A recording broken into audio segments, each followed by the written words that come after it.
Exercise 8.1 इसका हम कर रहे हैं question number 6. If angle A and angle B are acute angles such that cos A is equal to cos B, then show angle A is equal to angle B. हमारे पास एक सबसे पहले मैं एक राइट ट्रायंगल को बनाऊंगा. मैंने आपको पहले ही बोला है कि एक राइट ट्रायंगल में कितने एक्यूट एंगल होते हैं? कितने होते हैं? बोले एक्यूट का शासन दो होते हैं एक्यूट. यस, एक ये एक्यूट एंगल और ये. एक तो 90 होता है. 90 को छोड़ के जो राइट ट्रायंगल में और दो एंगल होते हैं, क्या शासन? Acute means less than 90. और एक तो वो एक्यूट होते हैं, क्या शासन? शाबाश. और वो कंप्लीमेंट्री का सम हमेशा 90. एक तो 90 अकेले में ये वाला होता है और उन दो का सम 90 और 90 180. तो सवाल कहता है एंगल ए और एंगल बी आपको एक्यूट लेना है. इसका मतलब है ए और बी में इस वक्त यहां पे नहीं रख सकता हूं क्योंकि ये 90 है. इसके अलावा जो दो एक्यूट है वहां पे मुझे क्या रखना है? बताओ. इतनस ए, ये इतनस में जरूरी था बी, यहां पे सी. अदरवाइज यूजुअली हम यहां पे बी रखते हैं. याद है? लेकिन आज नहीं रख सकते. मुझे सवाल क्या कहता है? If angle A and angle B are acute angles. Acute angle कौन कौन से? ये और ये 90, यानी कि 90 को छोड़ के जो दो एंगल है जिनके एक्यूट, मुझे यहाँ पे A रखना है, यहाँ पे B, या यहाँ पे A, यहाँ पे B, सोचो नहीं शो, मगर यहाँ पे C रखना है. ये मेरा ट्रायंगल हो गया. सवाल कहता है मुझे A और B जो है एक्यूट एंगल है such that cos A cos B के बराबर है. वहीं से गिवन है. शो करो आप फिर एंगल A और एंगल B बराबर है, यानी कि एंगल A ये एंगल B के इक्वल शो मुझे करना है. देखें कैसे हम करेंगे. मैं लिखूंगा cos A is equal to cos.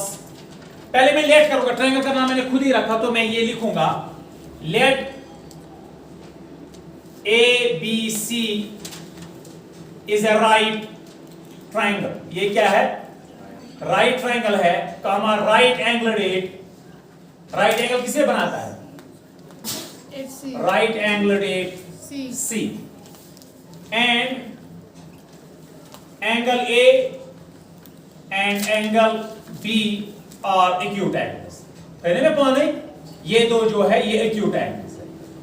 ठीक है बच्चों, यानी कि नाम मैंने ट्रायंगल का खुद ही रखा इसलिए मैंने लेट किया नाम इसका. अब सवाल कहता है वहीं से cos A जो है आपका सच बराबर cos B. ऐसा ही सवाल कहता है such that cos A is equal to cos B. तब आप मुझे बताओ एंगल A जो है एंगल B के बराबर. तवज्जो जो एंड cos A किसके बराबर होता है? जब यहां पे सबसे पहले हमें देखना पड़ता है कि एंगल किसको लिया गया है. एंगल क्या चाहूंगे ना? A. इसका मतलब है एंगल ये थीटा है, इसके अपोजिट वाला साइड होगा परपेंडिकुलर और इसके एडजेसेंट साइड साइज बेस 90 के अपोजिट वाला या साइड हाइपोटेन्यूज. आसान है, कोई इशू नहीं है. cos की फार्मूला क्या है? याद दिलाएंगे अपने आप को फिर से. Some people have curly black hair to present beauty. आसान है ना? इस सेंटेंस से हमें तीन ट्रिग्नोमेट्रिक रेशियोज निकल जाते हैं. मुझे cos चाहिए तो cos की फार्मूला है b/h. तो b यहां पे कितना है? b यहां पे है AC. मैं लिखूंगा इसके बदले AC डिवाइड बाय और यहां पे h यहां पे है AB. यही है, यानी कि cos A किन दो साइड्स का रेशो होता है? ये बेस और हाइपोटेन्यूज के रेशो के बराबर होता है. इन दो साइड्स का रेशो होता है cos के बराबर. इज इक्वल, यहां पे कोई कंफ्यूजन तो बोलना प्लीज. अब मुझे cos B, अब थीटा यहां पे B लिया गया है, वन के perpendicular the base convent change. अब यहां पे जब B को लिया गया है ये सारा चेंज हो जाएगा. मैं फिर से बनाता हूं इसको. अब यहां पे ये दो आपस में चेंज हो जाएंगे.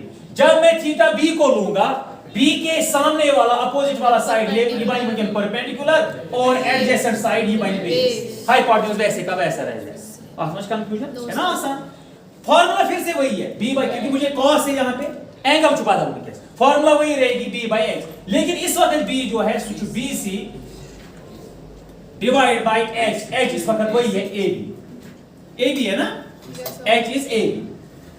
अब थोड़ा सा जोन था यहां, इसके डिनोमिनेटर में भी AB, इसके डिनोमिनेटर में भी AB और AB में कैंसिल कर सकता हूं, काट सकता हूं, क्योंकि जो मैं इस रैशनल नंबर के डिनोमिनेटर से काट रहा हूं वही मैं यहां से भी काट रहा हूं. मैंने कहा ना, the operation you will do on the left hand side you should do the same operation on the right hand side. मैंने यहां से भी AB हटाया और वहां से भी. अब फिर कोई फर्क अब क्या बचो? AC is equal to BC.